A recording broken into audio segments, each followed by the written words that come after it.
कहाँ है उनका गिफ्ट? रूही पूछती है। आकाश बिना किसी एक्सप्रेशन के बोला वो फार्म हाउस में है। फिर आकाश सोम को इशारा करता है, जिसके मिलते ही सोम किसी को कॉल करने बाहर चला गया। अभय आकाश को घूर रहा था, वहीं आकाश भी दोनों की आंखों ही आंखों में टसन चल रहा था। आकाश की आंखों में देखते हुए अभय बोला, देखना मेरा गिफ्ट तुमसे बेस्ट होगा। जिस पर आकाश अभय की आंखों में देखते हुए बोला, वो तो समय बताएगा कौन बेस्ट है और किसका गिफ्ट।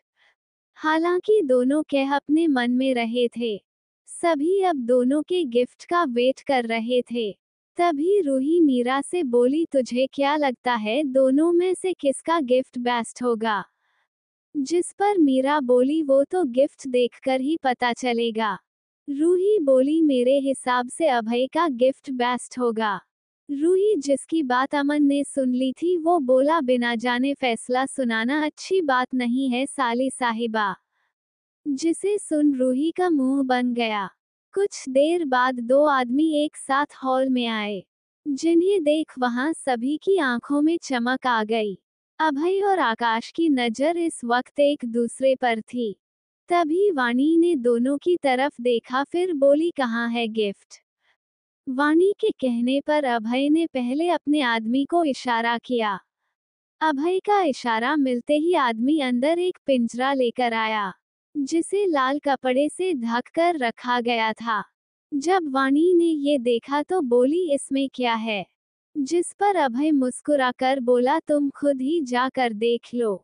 अभय के कहने पर वाणी चलकर पिंजरे के पास गई, लेकिन इससे पहले वो कपड़ा हटाती, कुछ आदमी एक दूसरा पिंजरा लेकर आ गए, जिसे देख रूही बोली, अभय क्या ये भी तुम्हारा है? जिस पर अभय अपना सर ना में हिलाता है तो अमन बोला, ये भाई ने मंगवाया है। अब सभी एक्साइटेड होकर अपने सामने रखे पिंजरों को देख रहे थे। तभी रूही वाणी से बोली, वानू जल्दी से ये कपड़े हटा ना, मुझसे तो अब बिल्कुल भी वेट नहीं हो रहा। वाणी भी अब एक्साइटेड थी, लेकिन उसने अपने इमोशन छुपाए रखे।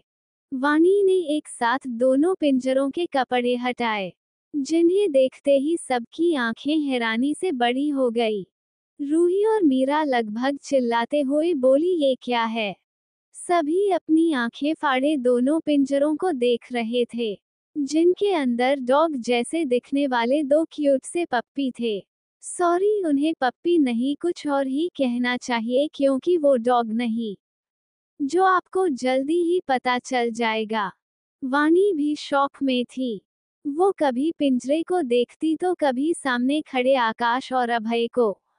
रूही आगे आते हुए पिंजरे के अंदर पप्पी कैसे दिखने वाले जानवर को देख बोली, आप दोनों ने बच्चों को ये कुत्ते के बच्चे गिफ्ट किए हैं। तभी पीछे से साक्षी बोली, क्या आपको और कुछ नहीं मिला था? और अभय, मुझे तुमसे ये उम्मीद नहीं थी। जब सबने रूही और साक्षी की बात सुनी तो वहां खड़े लड़के उन्हें ऐसे देखने लगे जैसे किसी पागल को देख रहे हो। तभी आदि झल्लाते हुए बोला, अरे पागल औरत, तुम दोनों की आंखें खराब है क्या? कहां से वो तुम्हें कुत्ते लगते हैं? लेकिन अफसोस आदि ने से सब अपने मन में कहा था, लेकिन अब अमन चुप कहा रहने वाला था। वो आगे आया और बोला, तुम दोनों को न डॉक्टर से अपनी आंखों का इलाज करवाना चाहिए। जिस पर साक्षी ने झल्लाते हुए, हमारी कोई आंखें खराब नहीं हुई है। अमन बोला, अच्छा तभी तुम्हें ये व्हाइट लायन का कब कुत्ते का बच्चा दिख रहा है? जिसे सुन साक्षी, मीरा, रूही और नित्या की तो मानो आंखें ही बाहर आने की थी। तीनों पिंजरे के करीब जाकर छोटे से व्हाइट लायन के बच्चे को देखने लगी, जो इतना क्यूट लग रहा था कि उनका मन उसे खिलाने को होने लगा। रूही तो खुशी से उछलते हुए बोली, ये कितना क्यूट है, इसकी आंखें देखो। जिसे सुन आदि मन में बोला, हाँ अगर अभी इसके बाप को देख लिया होता तो यहीं पर बेहोश हो जाती। तभी अमन रूही की बात का जवाब देते हुए बोला, आखिर क्यूट क्यों नहीं होगा? आखिर हमारे भाई ने इसे खास अपने बच्चों के लिए जो मंगवाया है। रूही के साथ बाकी लड़कियों का भी यही हाल था। सभी छोटे से कब की क्यूटनेस में जैसे खो गए थे। उसके सफेद बाल, उसकी भूरी आंखें। वाणी भी उसे देख खुद को मुस्कुराने से रोक नहीं पाई। वही बेचारे अभय का तो मुंह ही लटक गया, क्योंकि इसके लाए बेबी को तो कोई देख ही नहीं रहा था। तभी उन्हें किसी के गुर्राने की आवाज आई, जिसकी आवाज बहुत प्यारी थी। अब सबका ध्यान अभय के लाए जानवर पर गया, जो छोटा सा ब्लैक पैंथर था। वो भी दिखने में बहुत क्यूट था। ब्लैक पैंथर को देखकर वाणी बोली, चांद तुम्हें ये कहाँ से मिला? तो अभय बोला, तारा तुम्हें याद है बचपन में तुमने मुझसे एक बार कहा था कि तुम्हें काला चीता चाहिए, लेकिन तब मैं तुम्हें नहीं दे पाया था, जिस पर तुम बहुत रोई थी। कुछ देर रुककर अभय आगे बोला, तब तो मैं तुम्हें वो नहीं दे पाया, इसलिए आज मैंने तुम्हारे बच्चों को उसे से दिया। कहते हुए अभय के चेहरे पर खुशी साफ दिख रही थी। अभय की बात सुन वाणी इमोशनल हो गई। उसे बचपन से ही जानवर बहुत पसंद थे, और एक खास बात, इसे जंगली और खतरनाक जानवरों से डर नहीं लगता था। फ्लैशबैक, जयपुर में राणा मैंशन में अभय, वाणी और साक्षी तीनों मिलकर टीवी में डिस्कवरी चैनल देख रहे थे।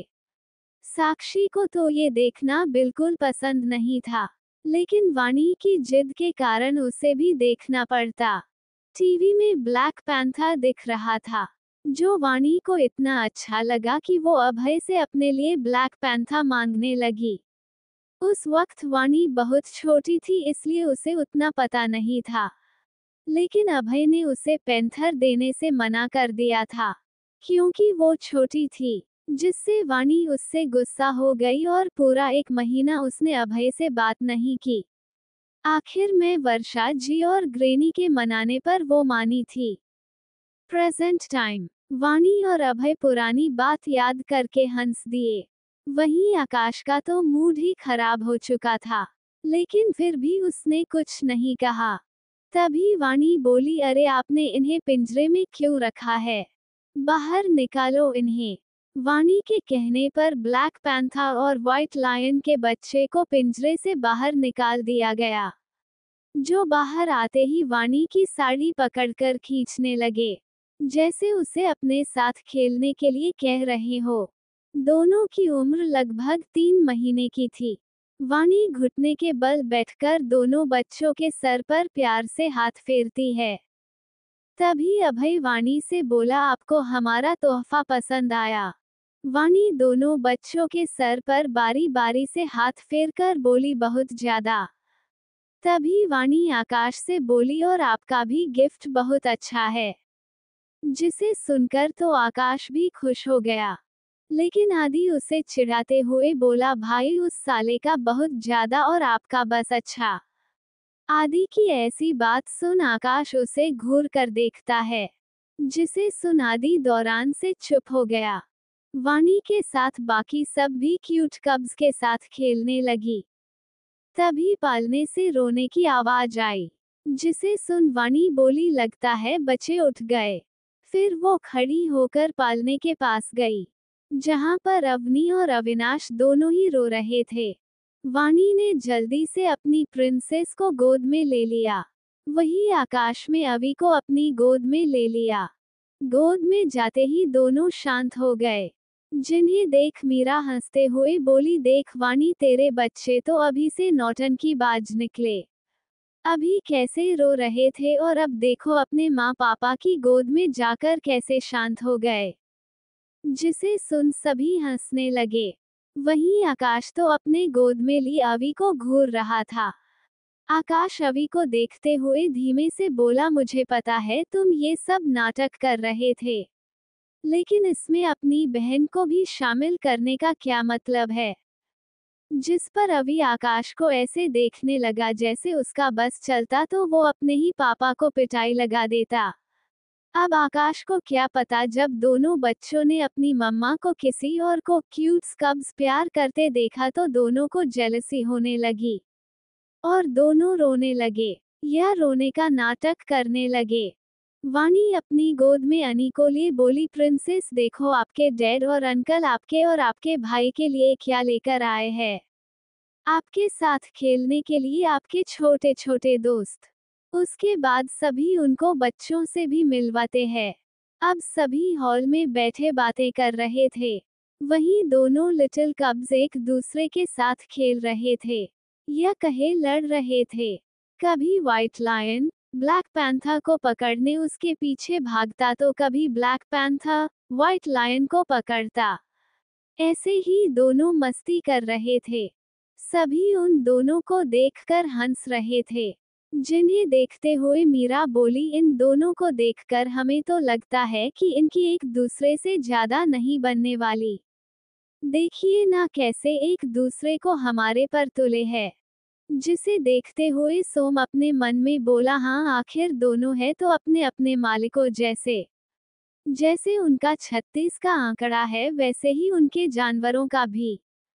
दरअसल रोनित ने आकाश को अभय के बारे में बता दिया था कि अभय वाणी को प्यार करता है और पहले वाणी भी उसे पसंद करती थी। अगर आकाश वाणी से शादी न करता तब उसकी शादी अभय से होती। और इसी बात को उसने कुछ ज्यादा ही मिर्च मसाला लगाकर बताया था, जिस कारण से आकाश वाणी को लेकर इनसिक्योर फील कर रहा था। कोष्टक दोनों वाणी से प्यार करते हैं, लेकिन अभय को अभी भी यही लगता है कि आकाश ने उसे जबरदस्ती शादी की थी, इसीलिए वो आकाश से नफरत करता था। आकाश के भी अभय को पसंद न करने के अपने कारण थे। दोनों ही एक दूसरे को पसंद नहीं करते थे और टॉम एंड जेरी जैसे लड़ते रहते थे, और यही उनके पेट्स का था। सभी बातें कर रहे थे। तभी अमन बोला, भाभी अब तो ये भी हमारी फैमिली का हिस्सा है तो हमें इनका नाम भी तो रखना चाहिए ना। हाँ घूंच ने मेरे मतलब जीजू ने बिल्कुल सही कहा। रोनित बोला तो अमन के साथ आकाश, सोम और आदि उसे घूरने लगे, जिसे रोनित अपनी बत्ती सी दिखाकर रह गया। Audio bye Sakir JX07। आकाश और अभय दोनों एक दूसरे को पसंद नहीं करते थे और टॉम एंड जेरी जैसे लड़ते रहते थे, और यही हाल उनके पेट्स का था। वो भी एक सबके सामने खुद को ज्यादा बेहतर साबित करना चाहते थे। सभी बातें कर रहे थे। तभी अमन बोला, भाभी अब तो ये भी हमारी फैमिली का हिस्सा है तो हमें इनका नाम भी तो रखना चाहिए ना। हाँ घोंचू ने मेरे मतलब जीजू ने बिल्कुल सही कहा। रोनित बोला तो अमन के साथ आकाश, सोम और आदि उसे घूरने लगे, जिसे रोनित अपनी बत्ती सी दिखाकर रह गया। वहीं वाणी के साथ साथ सारी लड़कियां सोच में डूबी थी। आखिर लिटिल कब्स का क्या नाम रखा जाए। कुछ देर तक सोचने के बाद रूही बोली, हम इसका नाम बूझो रखेंगे। कहकर रूही ब्लैक पैंथर के सर पर हाथ फेरने लगी। जो नाम वहां सबको अच्छा लगा। वहीं बूझो अपना नाम सुनकर रूही के पैर चाटने लगा, जिसे देख सब हंसने लगे। इसका मतलब उसे अपना नाम पसंद था। अब बारी थी व्हाइट लायन की। वाणी व्हाइट लायन को देखते हुए बोली, बेबी बहुत क्यूट है और बर्फ से सफेद, तो हम इसका नाम स्ट्रोई रखेंगे। स्ट्रोई नाम वहां सबको अच्छा लगता है। तभी अमन खड़े होकर बोला, तो डिसाइड हो गया, हमारे न्यू मेंबर स्ट्रोई और बूझो। और आज से मैं इनकी मम्मा। वाणी भी खुश होकर बोली, इसका मतलब भाई इनके डैडी। तो अब आपके 4 बच्चे हो गए। कॉन्ग्रेचुलेशंस ब्रदर, आदि बोला और आकाश को साइड हग कर लिया। अभय आकाश को खा जाने वाली नजरों से देख रहा था। आकाश अपने मन में बोला, अभी तो शुरुआत है, आगे आगे देखो होता है क्या। आकाश अभय की देख रहा था। इस वक्त आकाश के चेहरे पर मिस्टीरियस असेंबली थी, जिससे ये समझ पाना मुश्किल था कि आखिर उसके दिमाग में क्या चल रहा था। अगले दिन सुबह 8 बजे तनु आज सुबह से ही रेडी होकर बैठी थी। जब मीरा, नित्य और रूही ने तनु को इतना सजे सवरे देखा तो हैरानी से उनकी आंखें खुली रह गई। तीनों किचन की तरफ जा रही थी। जाते हुए मीरा ने रूही से कहा, रूहू मैंने कुछ गलत देखा, आज सूरज पश्चिम से निकला है। रूही ने सवालिया नजरों से मीरा की देखा, जिसे समझ मीरा बोली, अरे हमारे कहने का मतलब जो लड़की 9 से पहले उठती नहीं थी वो आज सुबह से रेडी होकर बैठी है। ये घर छोड़कर जा रही है क्या? नित्या बोली, अरे नहीं, कल इसने कहा नहीं था कि ये वाणी को अपने साथ मंदिर लेकर जाना चाहती है, अपनी मन्नत पूरी होने पर। जिसे सुन रूही और मीरा की रात की बात याद आ गई। रूही किचन से तनु को शक भरी नजरों से देखते हुए बोली, ये डंकिनी सुधर कैसे गई? कहीं ऐसा तो नहीं कि ये फिर से कोई नया प्लान बना रही हो वानू को नुकसान पहुंचाने का? रूही की बात पर नित्या बोली, तुम्हारी बात में दम तो है, लेकिन अब हम कैसे पता करें कि ये और इसकी चुड़ैल माँ क्या खिचड़ी पका रही है? रूही बोली, उसकी चिंता तुम मत करो। इतना कहकर रूही मुस्कुराने लगी। उसकी मुस्कुराहट देख मीरा बोली, जब भी तुम ऐसे मुस्कुराती हो ना हमें बहुत डर लगता है। रूही मीरा के कंधे पर हाथ रखकर बोली, रिलैक्स मेरी माँ, मैं ऐसा वैसा कुछ भी नहीं करूंगी। जिसे सुनकर मीरा को चैन आया। नित्या जो ब्रेकफास्ट बनाने में मीरा की मदद कर रही थी, रूही नित्या से बोली, नित्या तुम जाकर साक्षी को दूध और उसकी दवाई दे आओ। नित्या हाँ बोलकर चली गई। रूही एक नजर तनु को देखने के बाद उसके पास गई। रूही तनु को देखते हुए बोली, क्या बात है, आज बहुत खुश दिख रही हो? तनु ने मुंह बनाकर रूही को देखा, फिर बोली, क्यों, हर बात तुम्हें बताना जरूरी है क्या? और मैं तुमसे बात क्यों करूं? रूही बोली, मैंने कब कहा कि तुम सारी बातें मुझे बताओ? मैं तो यहाँ बस रौनक के बारे में तुमसे बात करने आई थी। फिर उदास होने का नाटक करने बोली, लेकिन तुम तो मुझसे बात ही नहीं करना चाहती। जैसे ही तनु ने रौनक का नाम सुना उसकी आंखों में चमक आ गई। तनु ने जल्दी से जाती हुए रूही का हाथ पकड़ाकर अपने साथ सोफे पर बैठाते हुए बोली, नहीं नहीं, मैंने तो वो ऐसे ही कह दिया था। वैसे तुम कुछ बता रही थी रौनक जी के बारे में, कहकर तनु आस भरी नजरों से रूही को देखने लगी। वहीं रूही के चेहरे पर अलग ही एक्सप्रेशन थे। रूही तनु से बोली, वो मैंने रौनक को किसी से बात करते सुना था कि वो किसी को प्रपोज करने की तैयारी करवा रहा है। मुझे लगा शायद वो तुम होगी, इसलिए मैंने तुम्हें बता दिया। क्या तुम सच कह रही हो? रूही की बात सुन तनु ने एक्साइटेड होकर पूछा। रूही बोली, हाँ, लेकिन तुम उसे इस बारे में मत बताना कि मैंने तुम्हें ये बताया है। तनु खुश होते हुए बोली, मैं नहीं बताऊंगी। तनु के चेहरे पर बड़ी वापी मुस्कान थी। इसके पैर तो जैसे जमीन पर थम ही नहीं रहे थे ये सोचकर कि रौनक उसे प्रपोज करने वाला है। रूही तनु के हर एक मूव को गौर से देख रही थी और मन ही मन खुश हो रही थी। रूही अपने मन में बोली, तनु शर्मा, अब समय आ गया है, मैं तुमसे अपनी वानू के ऊपर होने वाले हर अत्याचार का रिवेंज तुमसे लूंगी। दूसरी ओर वाणी के कमरे में वाणी और एक 25 साल की लड़की जो कि वाणी के बच्चों की नैनी थी, दोनों मिलकर अवी और अनी को रेडी कर रहे थे। वैसे वाणी ने नैनी रखने से मना किया था, लेकिन निर्मला जी के कहने पर वो मान गई। वाणी को उनके साथ मंदिर जाना था। अनी ने रेशम से बनी पिंक कलर की फ्रॉक पहनी थी, जो खासकर अनी के लिए बनाई गई थी, जो बहुत सॉफ्ट थी, जिसमें अनी प्रिंसेस की तरह सुंदर लग रही थी। उसके चबी चिक्स उसे और भी ज्यादा क्यूट बनाते थे। अवी ने सिंपल से कपड़े पहने थे, लेकिन उनमें भी वो चार्मिंग लग रहा था। दोनों बच्चे रेडी हो चुके थे, जिन्हें रेडी करने के बाद वाणी नैनी को बच्चों का ख्याल रखने का कहकर खुद भी तैयार होने चली गई। वहीं नैनी दोनों बच्चों की देखभाल कर रही थी। कुछ देर बाद वाणी कमरे में आई तो उसने देखा नित्या बच्चों के साथ खेल रही थी। नित्या की नजर जब वाणी पर गई तो वो वाणी को देखकर मुस्कुरा दी। वाणी ड्रेसिंग टेबल के सामने खड़ी होकर अपने बाल संवारते हुए नित्या से बोली, तुम यहाँ क्या कर रही हो?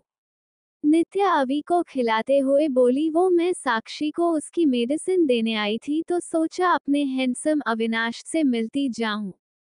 जिस पर वाणी मुस्कुरा दी। नित्या परेशान दिख रही थी। बहुत सोचने के बाद नित्या वाणी से बोली, वानु हम तुमसे एक बात पूछे? वाणी बोली, हाँ पूछो। नित्या बोली, तुम इस शादी से खुश तो हो ना? नित्या की बात सुनकर वाणी के हाथ कंघी करते करते रुक गए। वाणी पलटकर नित्या को देखने लगी। तब नित्या बोली, देखो हमें गलत मत समझना। वो तुम्हारी शादी ऐसे हालातों में हुई थी कि हम खुद को पूछने से रोक नहीं पाए।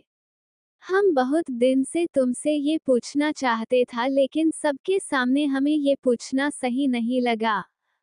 फिर तुमने भी कभी अपनी शादी के बारे में बात नहीं की। वाणी नित्या की सारी बात सुन रही थी। वाणी नैनी से बोली, सुषमा तुम बाहर जाओ। वाणी के कहने पर सुषमा कमरे से चली गई। जिसके बाद वाणी नित्या के पास आई और बोली, हाँ अब पूछो, क्या पूछना चाहती हो तुम? जिस पर नित्या सीरियस होकर बोली, वानु तुम्हें पता है हम क्या जानना चाहते हैं? तुमने अपनी शादी के बारे में किसी को कुछ नहीं बताया। सबको यही पता है कि जिस दिन साक्षी और अमन जीजू को शादी हुई उसी दिन आकाश जीजू ने तुमसे शादी कर ली। जबकि उस दिन तुम दोनों ही पहली बार मिले थे। आखिर क्या हुआ था पहली मुलाकात में जो तुमने एक अनजान इंसान से शादी कर ली, वो भी बिना किसी से बताए? वाणी जो कि नित्या की बातें सुन रही थी, वो अब थोड़े गुस्से में बोली, वो आकाश कोई अनजान नहीं थे और हमने उनसे शादी अपनी मर्जी से की थी, न कि उन्होंने मेरे साथ कोई जबरदस्ती की। वाणी कुछ देर रुककर बोली, तुम्हें याद है बचपन में जब मैं अपने नाना के यहाँ गई थी, तब मुझे वहाँ एक अकड़ू लड़का मिला था, जिससे बाद में मेरी दोस्ती हो गई थी। नित्या याद करके बोली, हाँ वही ना जिसने तुम्हें तुम्हारे बर्थडे पर लॉकेट दिया था? वाणी बोली, हाँ आकाश वही है। वाणी की बात सुनते ही नित्या की आंखें हैरानी से बड़ी हो गई। वो वाणी के पास आकर लगभग चिल्लाते हुए बोली, क्या तुम्हारा वो बचपन वाला मोटू दोस्त आकाश जीजू है? वाणी बोली, हाँ वो मोटू आकाश ही है। वाणी बचपन में आकाश को मोटू चिढ़ाती थी, क्योंकि तब इसके गाल चबी थे, लेकिन इसके गुस्से की कोई कमी नहीं थी। वाणी आगे बोली, शादी के बाद पता चला कि जिसे मैं सब जगह ढूंढ रही थी, उसी से मेरी शादी हुई है। नित्या बोली, और तुम्हें ये पता कब चला कि आकाश जीजू ही तुम्हारे बचपन का दोस्त तुम्हारा पहला प्यार है?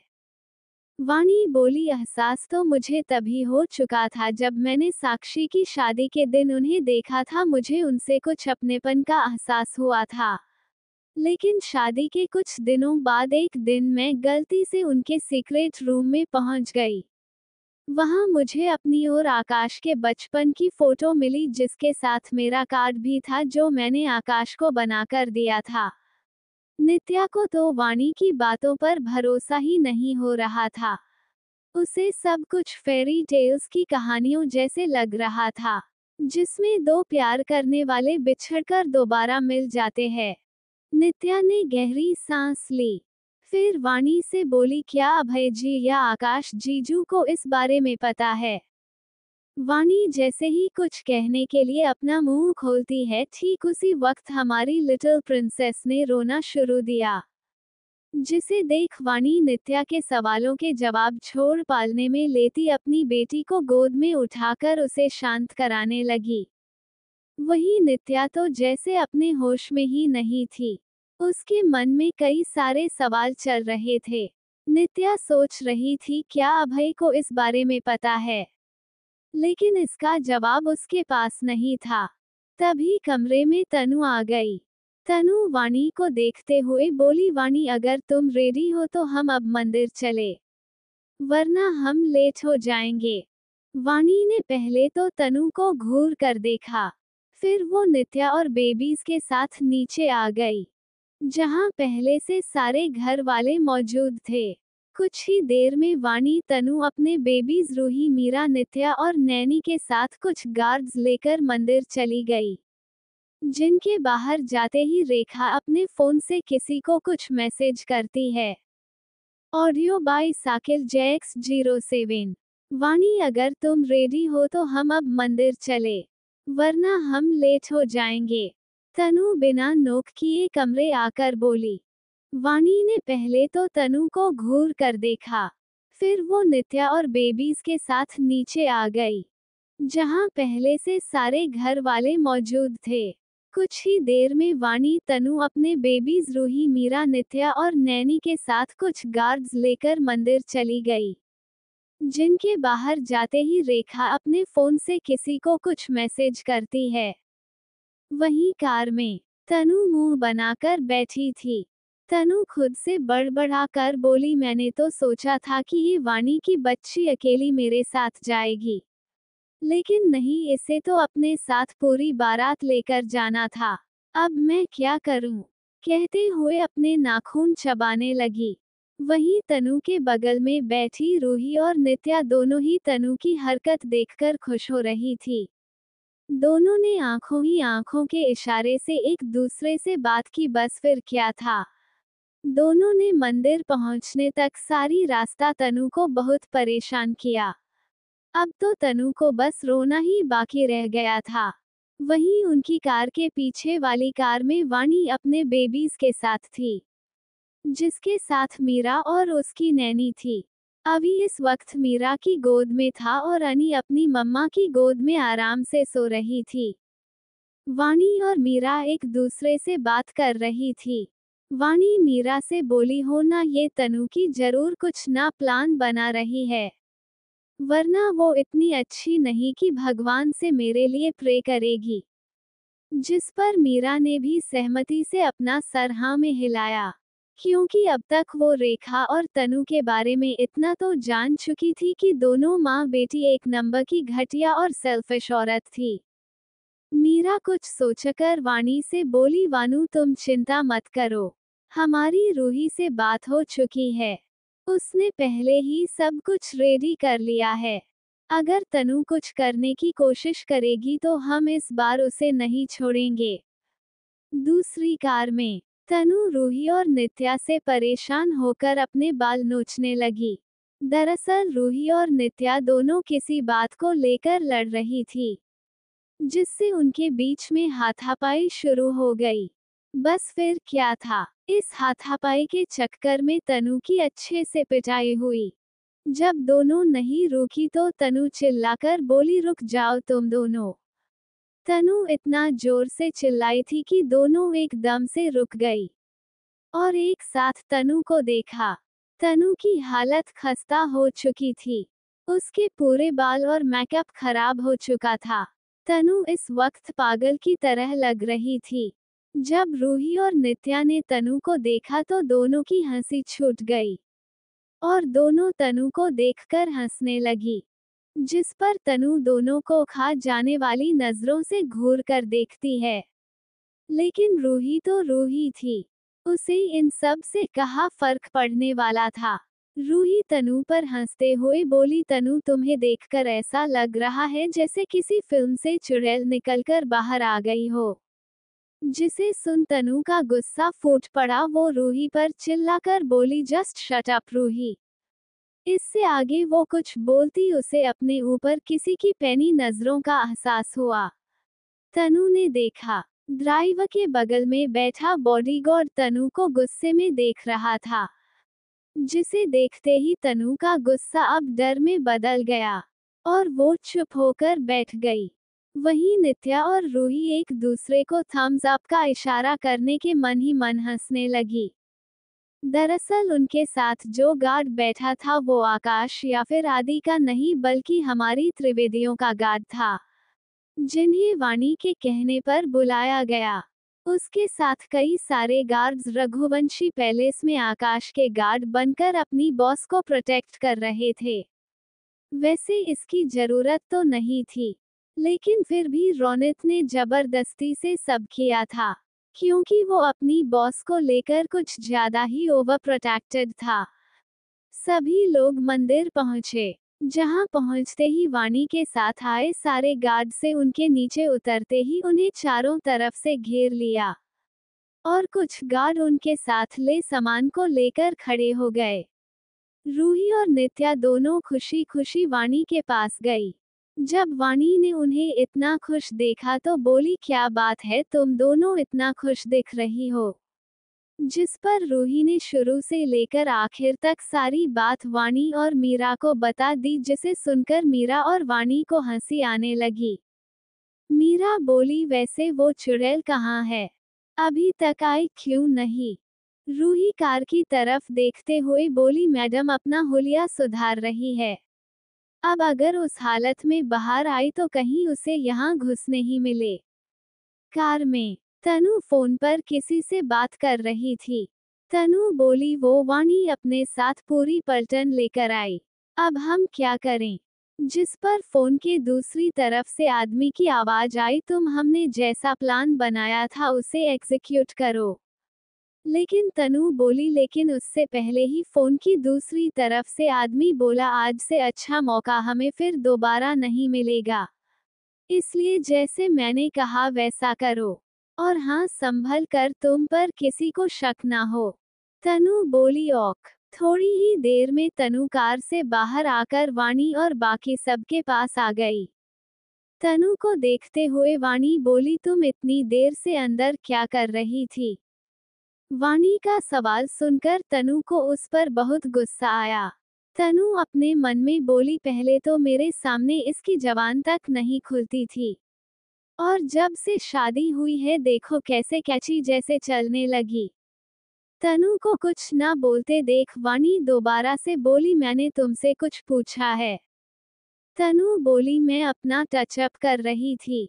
जिस पर रूही उसका मजाक उड़ाते हुए बोली, तुम चाहे कितना भी सज संवर लो, लगाना तुम्हें चुड़ैल ही है। तनु रूही की तरफ फिंगर पॉइंट करते हुए बोली, यू। लेकिन तनु रूही बोली, ओरियन। ओरियन नाम सुनते ही तनु ने फौरन से अपनी उंगली नीचे कर ली। तभी उसकी नजर बगल में खड़े उसी गार्ड पर पड़ी जो कार में उसे घूर रहा था। इसी का नाम ओरियन था। 6 फीट 6 इंच का हट्टा कट्टा पहलवान, जिसे देखते ही तनु के चेहरे पर 12 बज गए।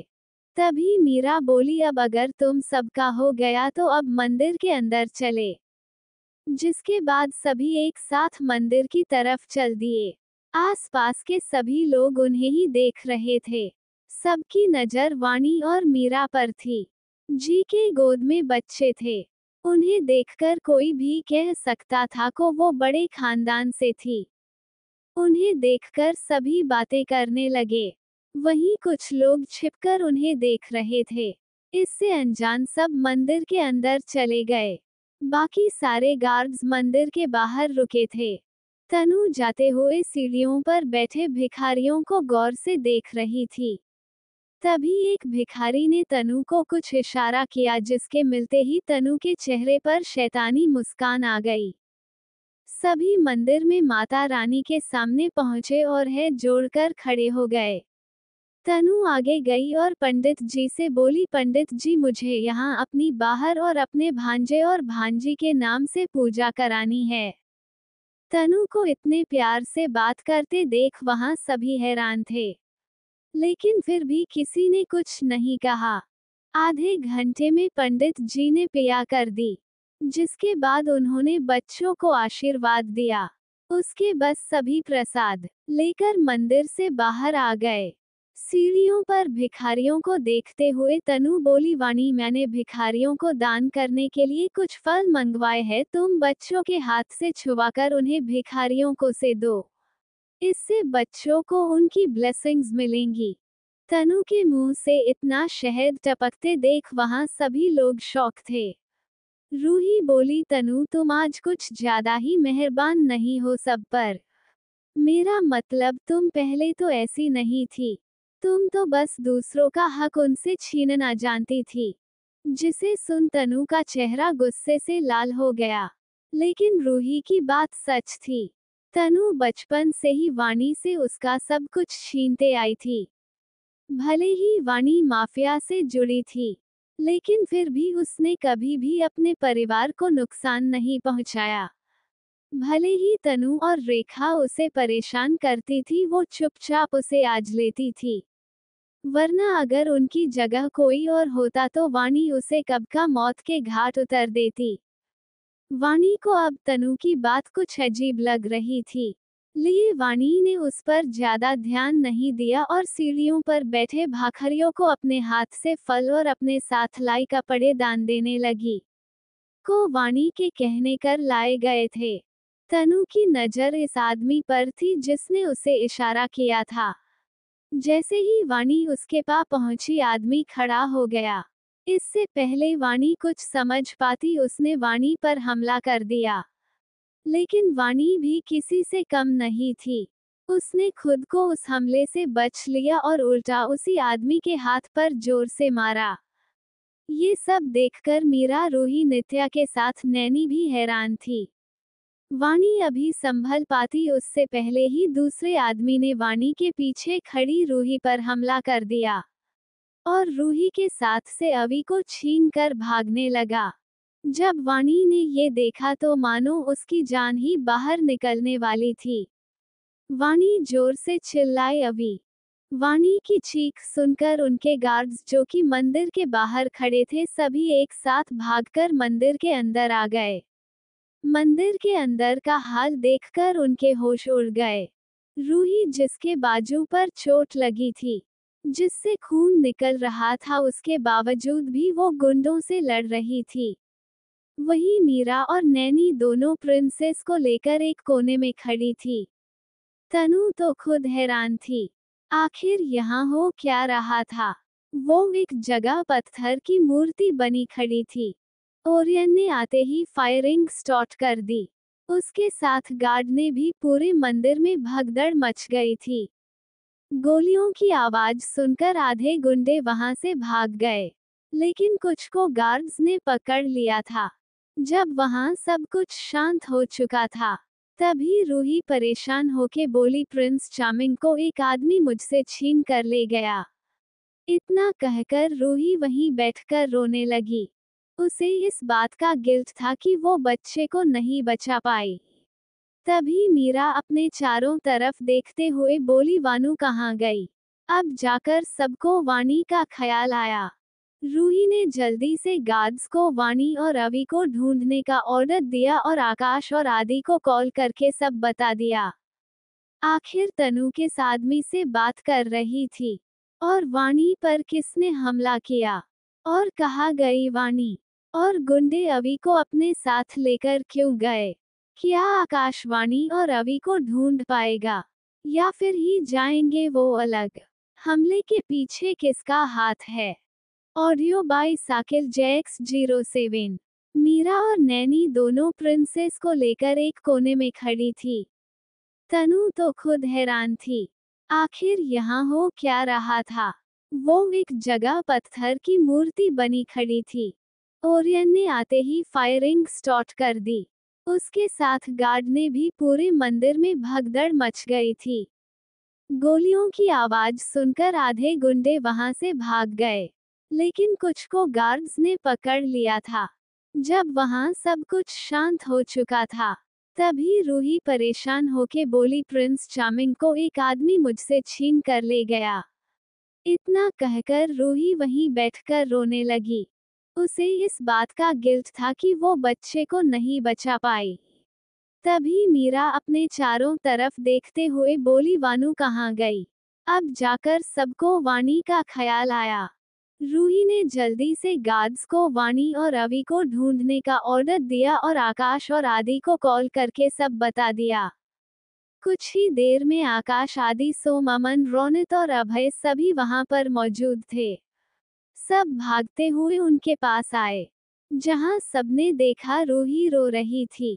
रूही को रोते देख आदि ने फौरन उसे अपने सीने से लगा लिया और रूही को शांत करने लगा। वहीं रूही रोते हुए बोल रही थी, वो आदमी मुझसे मेरे प्रिंस को छीन कर ले गया और मैं कुछ भी नहीं कर पाई। रूही की बात सुन सभी को वाणी का ख्याल आया। आकाश ने परेशान होते हुए पूछा, वाणी कहाँ है? जिसे सुन सबको वाणी का ख्याल आया। तभी मीरा बोली, वाणी उस गुंडे का पीछा करते हुए गई थी, लेकिन अभी तक नहीं आई। गार्ड्स उन्हें ढूंढने गए हैं। वाणी और अभी को गायब देख सब परेशान होने लगे। आकाश और अभय की तो जैसे किसी ने सांसें ही छीन ली थी।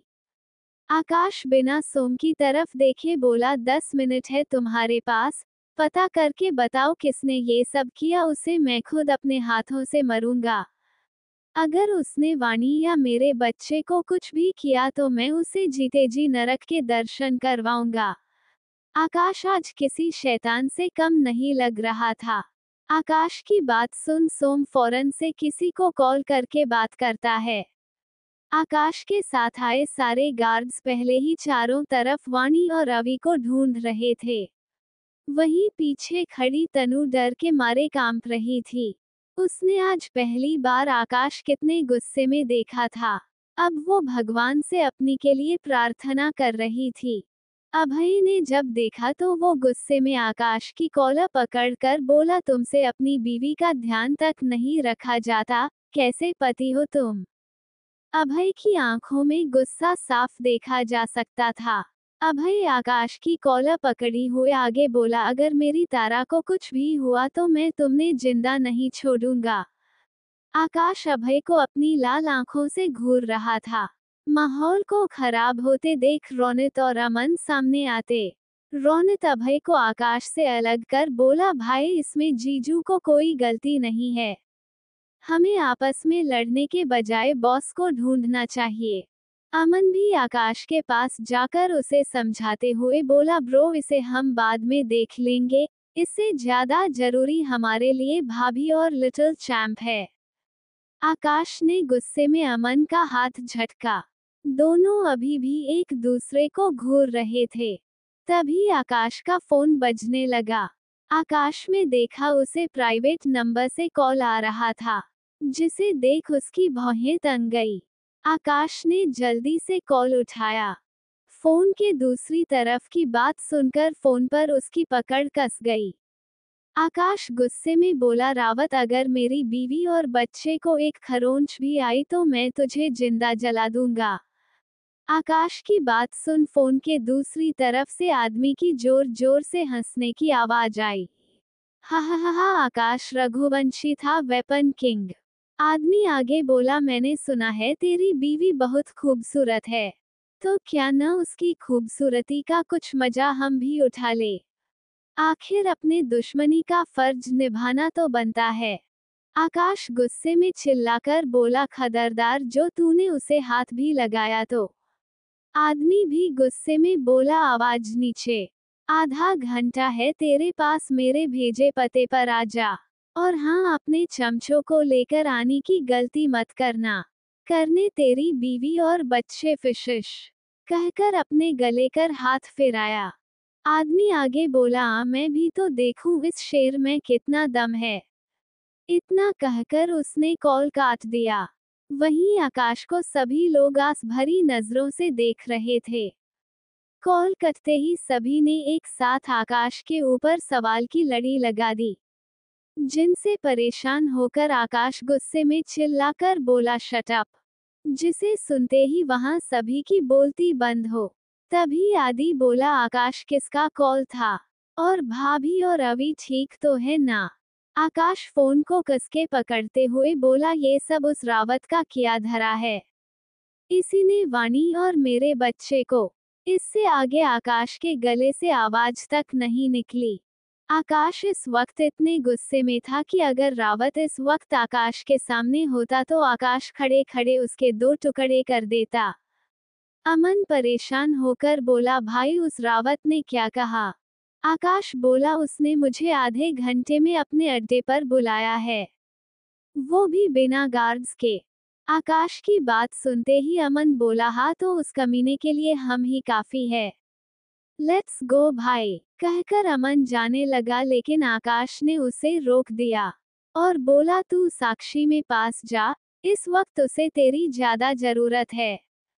अमन बोला पर भाई, इससे अमन कुछ बोलता आकाश ने उसे रोक दिया, तो मजबूरन अमन को उसकी बात माननी पड़ी, जिसके बाद अमन बाकी सबको लेकर पैलेस वापस चला गया। अब आकाश, आदि, सोम, रोनित और अभय ही बचे थे। आकाश जाने लगा तो पीछे से रोनित बोला, जीजू मैं भी आपके साथ चलूंगा। आकाश इस मना करना चाहता था, लेकिन उसके पास बहस करने का समय नहीं था, इसलिए वो बिना कुछ बोले वहां से चला गया। उसके पीछे हमारे बाकी हीरो भी चल दिए, वाणी बचाओ मिशन पर। दूसरी ओर एक बड़े से बंगले के गार्डन में एक लड़की और एक छोटे से बच्चे को रखा गया था। लड़की कुर्सी से बंधी थी और खुद को छुड़ाने की कोशिश कर रही थी। ठीक उससे कुछ ही दूरी पर नीचे एक नवज बच्चे को लेटाया था।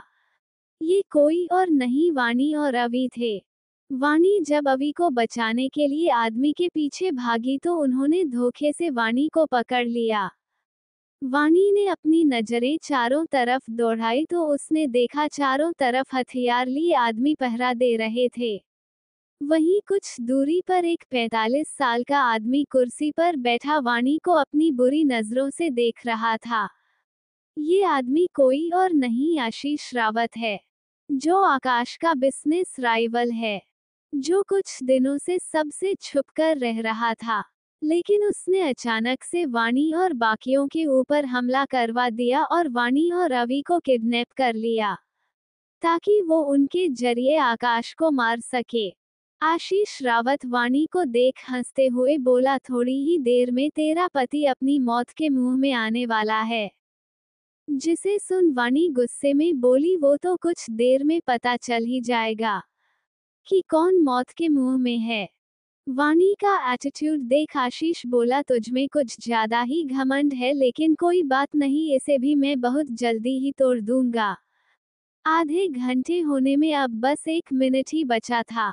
आशीष अपनी हाथ में पहनी गाड़ी में टाइम देखते हुए बोला, बस 1 मिनट, उसके बाद तुम। इसके आगे आशीष कुछ कह पाता, उसे कुछ टूटने की आवाज आई। आशीष दे देखा, एक बड़ा सा ट्रक उसके बंगले के गेट को तोड़कर अंदर घुस आया है, जिसे देखते ही उसके कुछ आदमियों ने ट्रक पर फायरिंग स्टार्ट कर दी, लेकिन ट्रक फिर भी नहीं रुका। उसने कुछ ही देर में कई लोगों को कुचल दिया, जिसे देखकर आशीष भी हैरान था। आखिर में वो रुका और उससे बड़ी ही स्टाइल से आकाश और अभय बाहर निकले। आकाश इस वक्त शैतान के राजा की तरह लग रहा था, जिसे देखते ही एक पल के लिए आशीष की सांसें रुक गई। उसकी नजर जब अभय पर गई तो उसे थोड़ा अजीब लगा, क्योंकि जितने गुस्से में आकाश था उतने ही गुस्से में अभय भी था। दोनों इस वक्त मौत के सौदागर लग रहे थे। उनको देखते ही कुछ आदमी उन पर फायरिंग करने लगे, जिसके बदले वो दोनों भी गुंडों को मार रहे थे। दोनों की शूटिंग स्किल्स बहुत अच्छी थी। वाणी ने जब आकाश और अभय को देखा तो उसकी आंखों में चमक आ गई। वो आशीष को देखते हुए बोली, अबे इस सुअर की औलाद, देख आ गए शेर, एक नहीं बल्कि दो। आशीष तो अभी भी सदमे में था। तभी 2 गाड़ियां और अंदर आई और वो सीधे आशीष के सामने आकर रुकी, जिनसे आदि, सोम और रोनित बाहर निकले। सोम और आदि को देख के आशीष के होश उड़ गए। उसने सोचा नहीं था कि एक ही साथ उसे इतने सारे डेविल के दर्शन हो जाएंगे। आशीष को अब अपने किए का पछतावा हो रहा था। आदि और सोम आशीष एक पास गए और रोनित वाणी के पास। उसने अवी को भी अपने साथ ले लिया था।